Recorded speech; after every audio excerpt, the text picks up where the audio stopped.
Hello, everyone. Welcome to the Inside Show. This is your host, Shreyas, along with my senior Vandit. And I'm thrilled to be here today, as our guest is very special. He is currently an IAS officer posted in Gadchiroli district in Maharashtra. He has completed his electrical engineering at IIT Ropar and then went on to bag an All India rank of 20 in the UPSC Civil Services examination. Help me in welcoming IAS Rahul Gupta. Hello, Rahul. How are you doing? Hello, Shreyas. I'm good. I'm good. How are you? I'm doing great. Also, Vandit, how are you doing?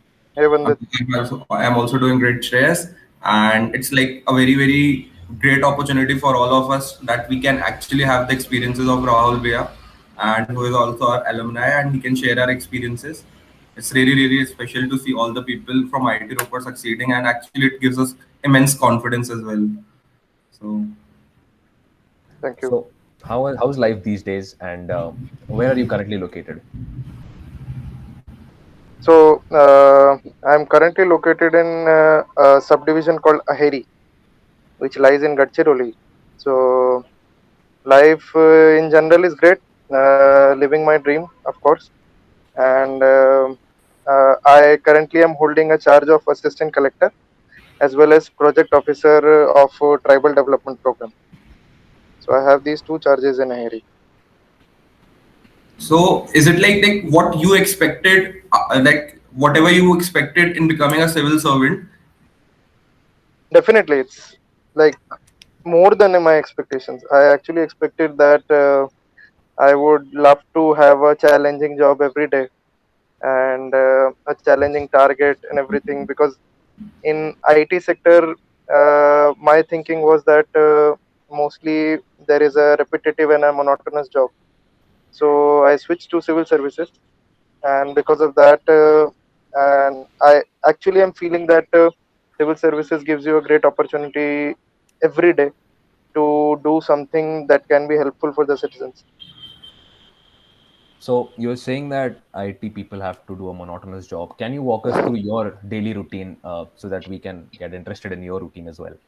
So my job involves, of course, some monotonous job is there. So I have like 2 or 3 hours of signing of files and everything relating to general matters, establishment and everything. But after that, it is my, it is up to me. How can I improve my subdivision? It is up to me if the resources are available. Uh, how I can use those resources and make it better for the my subdivision as well as for the citizens. So, for example, um, currently I am working on a project of mapping. So, I am creating a map of infrastructural assets and individual assets with the help of ISRO and with the resources that are currently available. Uh, I think that would be a very wonderful project for the community. So, in this way, I feel that it is not a very monotonous job also. Actually, most of us people think that being an IAS officer is very hectic. So is it true that you always have to face the challenges, and also your personal life and work life balance is not very much balanced? It is hectic. It is hectic. That is for sure. So, for example, private and public life you have to manage because even on Sundays, even on weekdays, you might be working. So, you have to manage your seniors, you have to manage your colleagues. So, one thing in government is that in private they prefer efficiency, but in government the systems are designed like this that efficiency sometimes is not the priority. It is more of a being involved in rules and everything. So because of that, efficiency sometimes lacks. So because of that, there are many challenges in the service. And what Yep. was it like to be the very first batch of IIT Ropar, and how was it like? How you actually expected IIT to be, and how it was different than your expectations, like being in a new So IIT? so I am a resident of Delhi. So my most preferred thing was to stay in Delhi and all. So I filled my preference for IIT Ropar, and I thought when I passed out from my school, I knew that I had to be in services. From that time only, I knew that I need to be in services. So that time, I did not prefer computer science, and I preferred a subject that is also available in the optional of the UPSC. So electrical engineering was there. So there was a dual benefit that I would stay in Delhi for 1 year. We were actually shown some hopes that we would be staying for 2 years, but that did not happen. So we stayed in IIT Delhi for 1 year, and then we shifted to IIT Ropar. So it was actually very thrilling also that we were the first batch. But later as we move on in our life, we face challenges because it is the first IIT, right? So first batch, first IIT, we do not have our resources. We have to bag our jobs. We have to move ahead in life. So it was a mixed bag, more or less. So, how are you already being aspired towards preparing for UPSC before even joining an IIT? So, can you give us your background about that? Right. Before joining the services, what I used to do is that with my family, I used to. My father is a businessman, so what he used to do was that whenever he was going and everything outside, he would make me go to some offices and everything so that I would gain experiences. My parents, of course, had a great hand behind this UPSC as a career. So they were like, you do not have to go into business. It is a very risky and a very, uh, matlab, a very not defined type of a job. So you need to go into services so that it is less of a risk and you can do something for the community as a whole. So at that point of time, I started to meet many officers in posted in Delhi. So that gave me an inspiration to work for the civil services, and also it's actually a very good job. So later I came to realize that as an IT professional, even the civil servant has a lot of diversity in his job and a lot of opportunities that he can take to nurture his career and everything. So, did you prepare for UPSC during your IIT days, and what exactly were your learnings taken from IIT Roper? So during my IIT days, I also faced challenges like you guys because we were the first batch and we did not have any mentors. We used to look for, and at that point of time there was also no online materials as well. So we had a tough time. But two or three guys we were there. Me, there was Shubham Bansal, who is currently working in Vision IS, and two or three guys more. So we actually thought ki we should prepare civil services, though we just had competitions in IIT Ropar, like local competition and everything. I remember that there was a competition of GS quiz. There was a GS quiz in IIT Ropar, and I stood, I think, seventh or eighth, which made me somewhat jealous. Ki how will I clear UPSC if I am standing seventh or eighth in a local quiz? So we used to like only uh, like a person who does not know how to swim and you like plunge him in the pool. So we were like that only. We did not know anything. We were directionless because we did not know anything. We were preparing something. I don't know if I would say that was a serious attempt. My roommate and my senior Nitish Karnatak is there. So he is a customs officer of 15 batch. So me and Nitish used to prepare some things together. Actually, he was more focused. I was not. So I more or less got focused after I left all the placements and came back to Delhi to prepare UPSC.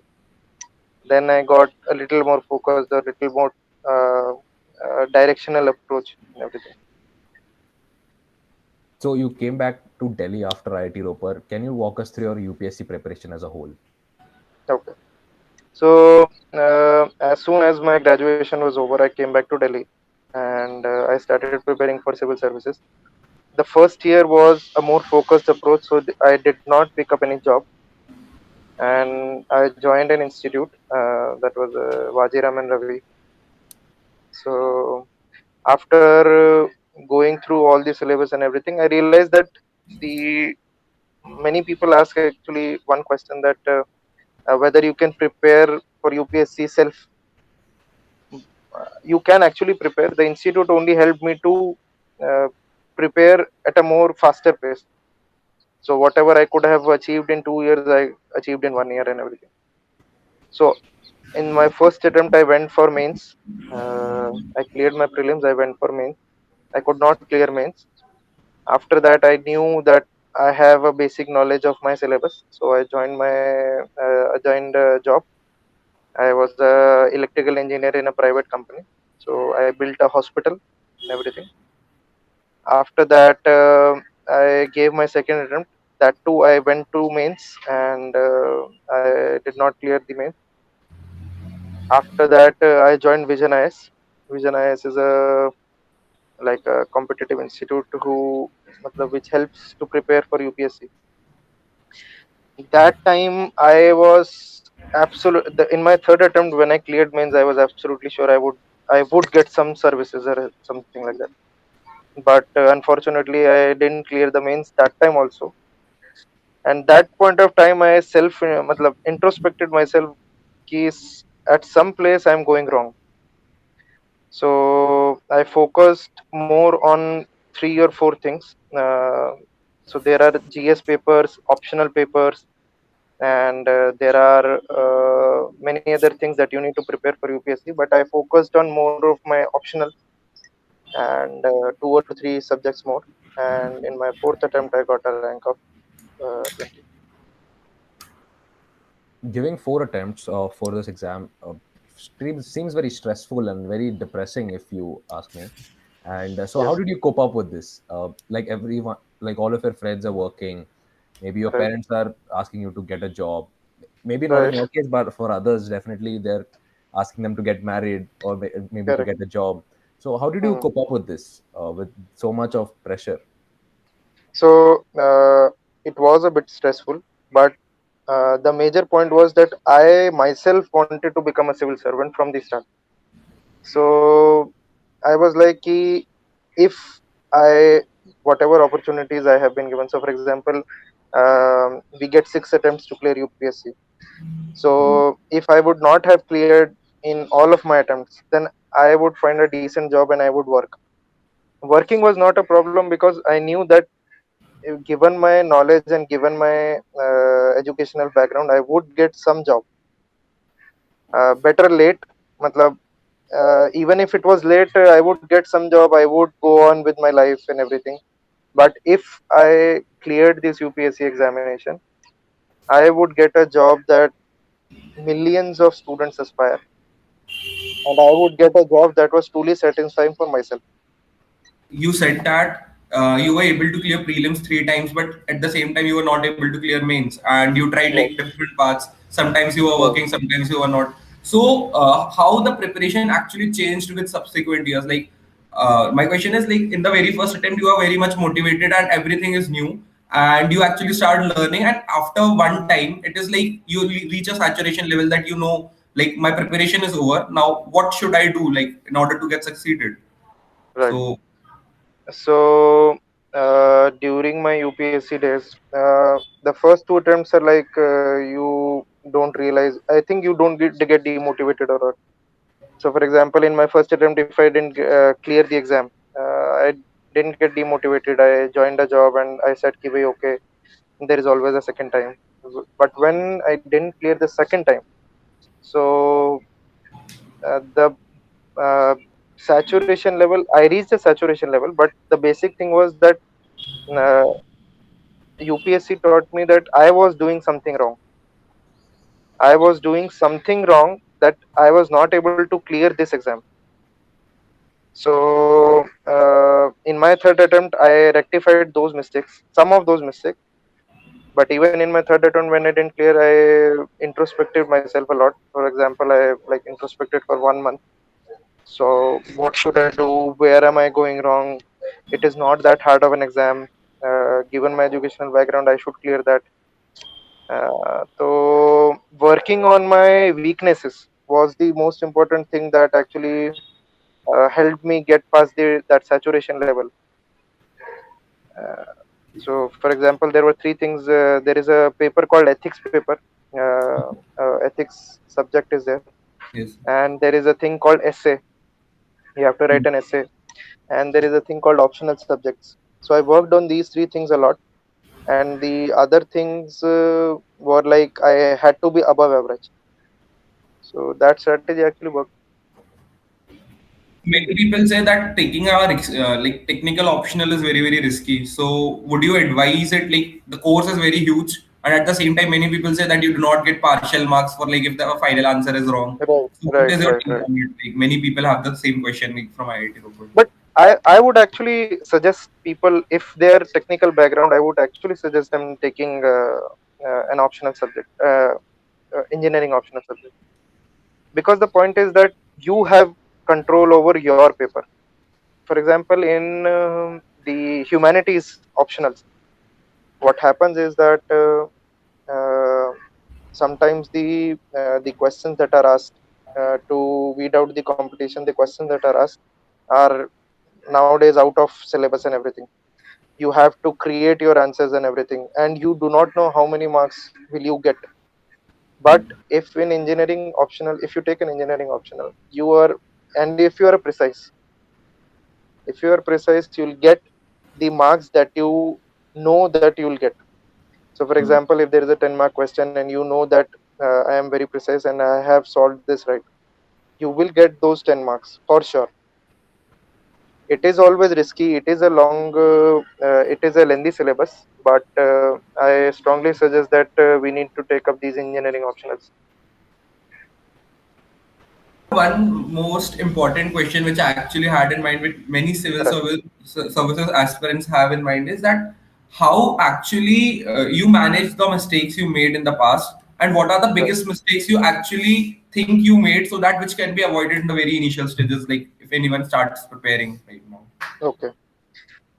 So UPSC is like a word.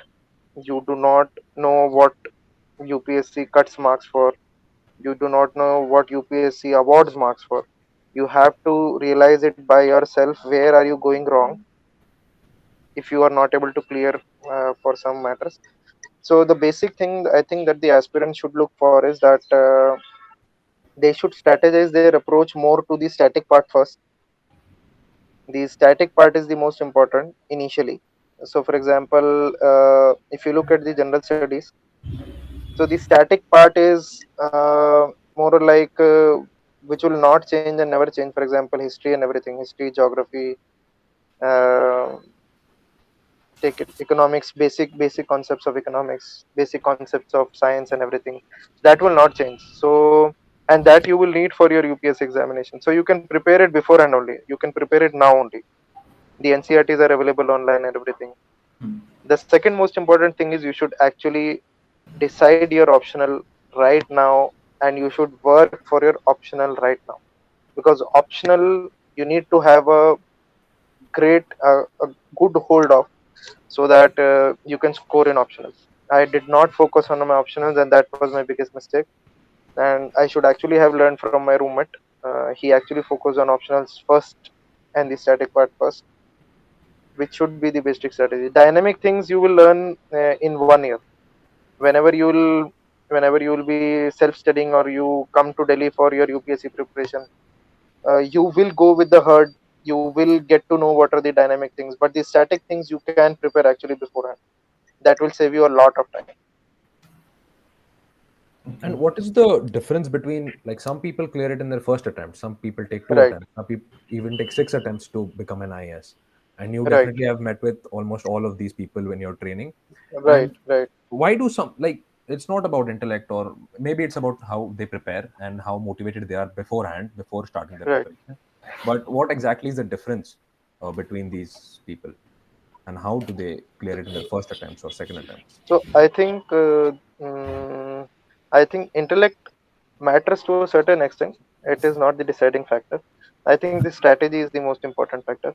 Supposedly, the person who clears in his or her first attempt, uh, they have a better strategy than the person who clears in third or fourth attempt and everything, or sixth attempt for that matter. So they, the first attempt person would definitely not know what mistakes to work on because he or she has cleared in first attempt only. The second attempt person gets to know that it is actually a self realization. The sooner that you self realize whatever mistakes that you have made, the better it is. Uh, it's, I think, just the strategy that works. The first, second, third, fourth, fifth, sixth attempt.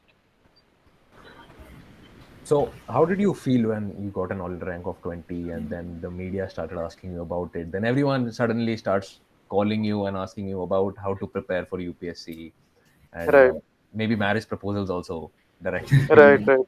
So, how did that feel exactly? So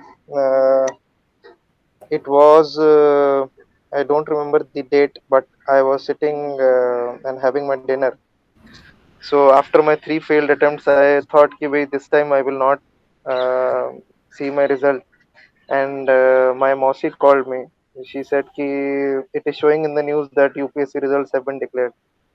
So my heartbeat was like twice as much. And I went inside. I told my parents that you will not look at the results. I will look at the result and I'll tell you. And as soon as I opened that website, my friend called me. They said, "Ki, bhai, please tell me your roll number. I'll find your result." And I said, well, I was like frightened so much that I said, "Ki, bhai, I don't want you to take a look at my result." But she said, "कि भी नहीं नहीं नहीं नहीं आप मुझे बताओ अभी बताओ मैं तो आपका रोल नंबर देख के ही रहूंगी ऐसा वैसा है." So as soon as she typed, she said, "You got AR 20." So I was like, "अरे फिर से एक बार चेक करो वापस उसे एक बार मेरा ही नाम लिखा है ना." Because in my examination there were two Rahul Guptas. One Okay. got an AR 20 and one got 182. Oh. So I then checked my roll number, and I had actually cleared the UPSC examination, and I was actually sure because on AI 20 you are sure that you will get administrative services only. Then it just is a matter of cadre. Which cadre will you get? So at that point of time, I was very excited. Surely, I my parents said कि we should go to a temple. So we went to a temple nearby. Uh, that night I could not sleep, and morning I was like so excited. I went for a run and everything, and came back, and I had people actually come over at about 7 o'clock in the morning to congratulate me. They actually knew that, so it was actually a very nice feeling. So you mentioned that your job was very satisfying for yourself. Like there Right, is no other job like this, you mentioned. So can right. you explain the IS job and why is it so satisfying for you or for anyone? So my first job is assistant collector and project officer. So assistant collector is a type of a regulatory job. So whatever rules and regulations for land, whatever rules and regulations for law and order are to be enforced, they are enforced through me. And my project officer tribal development program, that post gives me an opportunity to for a developmental role. So that has resources like that has approximately 100 crore fund. So I have to plan for 100 crore fund for my subdivision, and how I can use that fund for various topics like health, education, livelihood, infrastructure, and what can actually benefit the community as a whole. So both planning and both regulatory. So administrative services actually gives you a feel of every aspect of the diversity that you're looking for. So right now I can't even imagine having 100 crores to divide and to give to these sectors. So did you change from like from a college guy to this guy who can make big decisions? When did this change happen? Or was it just because of IAS training that they give after clearing IAS? Or did you change as a person during this UPSC preparation or maybe after coming to IAS? How did this happen? All right. So there are two things that I want to mention here. Number one is that I am from a business family and I am a baniya. So usse fund ki management and everything comes innate only. The second thing is that the IS training helps you a lot. Uh, the training actually lasts for 2 years. Um First of all, you go to the academy in Masuri, Labasna. There you spend approximately 3 months for your foundation course. After completing that foundation course, you go for a Bharat Darshan, and you get to realize what the administration and what the governance in different parts of the country are going on. After that, you get to your phase one of your training, which is only IS. So foundation course is for all the services from the UPSC, and phase one is for only IS uh, cadre people. So in phase one, they get to train you for different type of matters, like for example, land matters.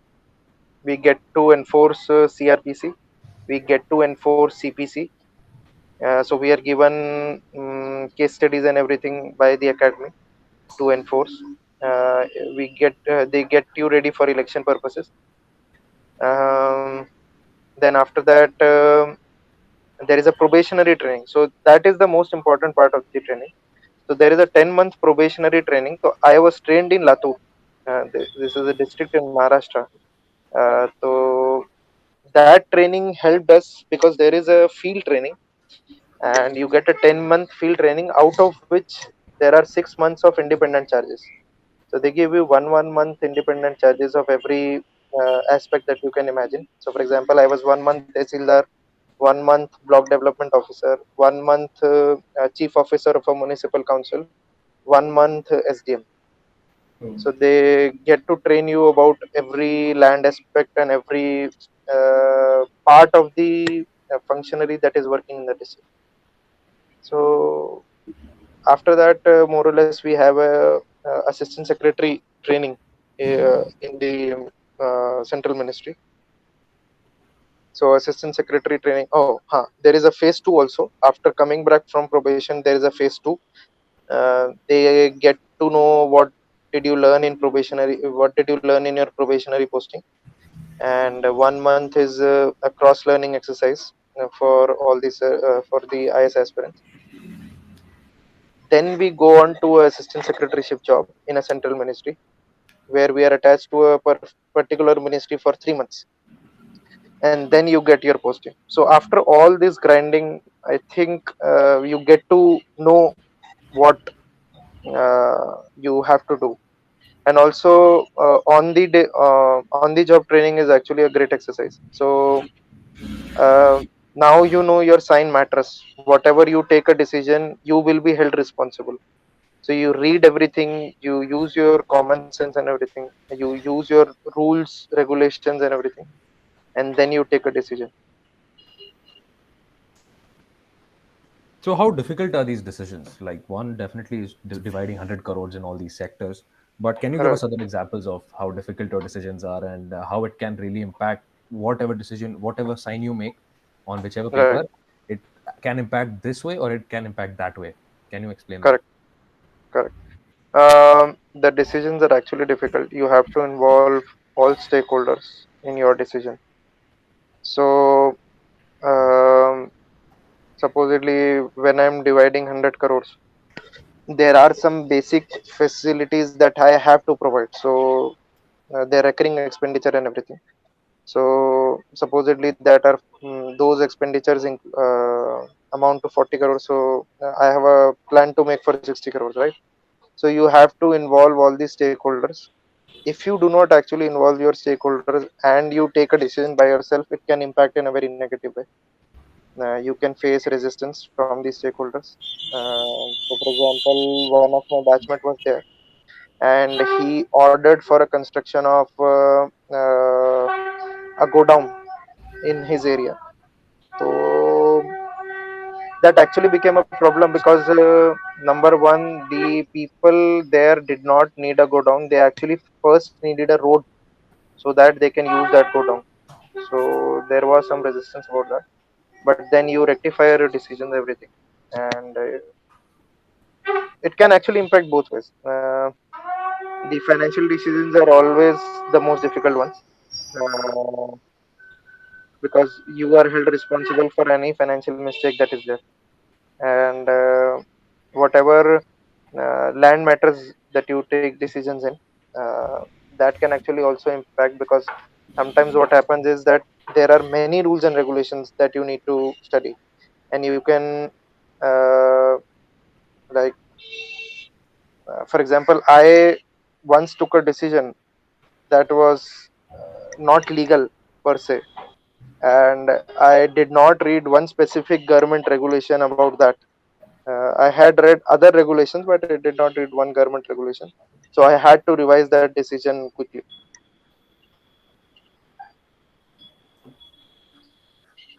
So you come from a metropolitan city, Delhi, and then you are now Right, working in Gadchiroli district. So right, definitely there are challenges involved with living in such a city, right. such a district. So how did you cope up with that? And how is it motivating to work in Gadchiroli? Like you definitely, your parents have been businessmen in Delhi, so there is a different lifestyle there, and the Right. lifestyle of IAS is quite different. So can you elaborate on that? So first of all, I had made up a mind beforehand only, because first few postings are always difficult. So for example, I'm posted in Gadchiroli. I knew that I would be posted in a tribal area, because that is the norm in Maharashtra government. The first posting is always a tribal area posting. So I had made up my mind beforehand only, and I had actually predicted that I would be going to Gadchiroli only.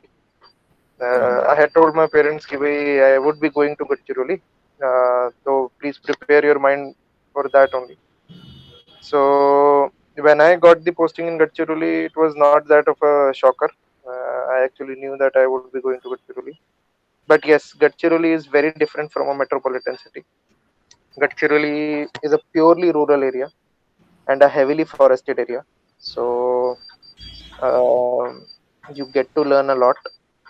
But uh, that said, when you're working for 9 hours from like 10 in the morning to 7 in the evening, so you just don't get the time for those metropolitan comforts or everything.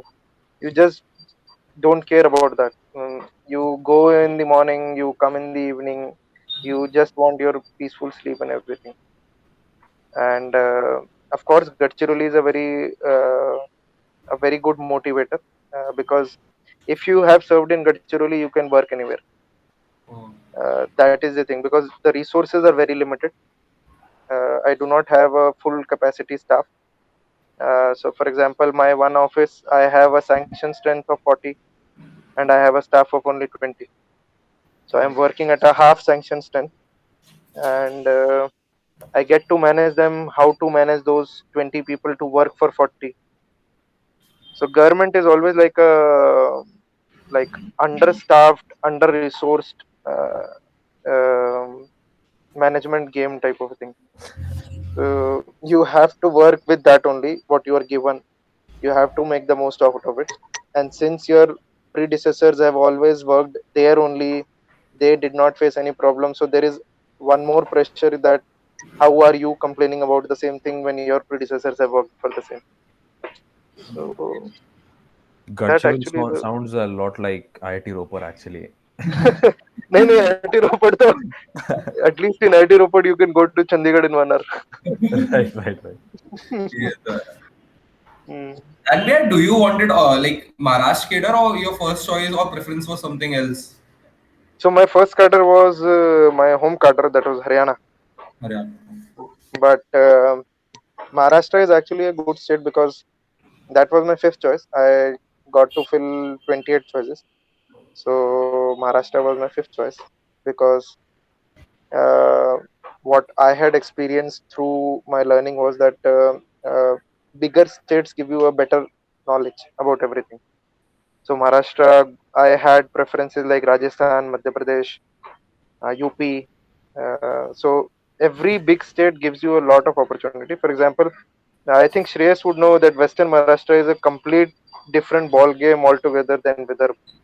Yes, yes. So Pune and everything is like a next level game.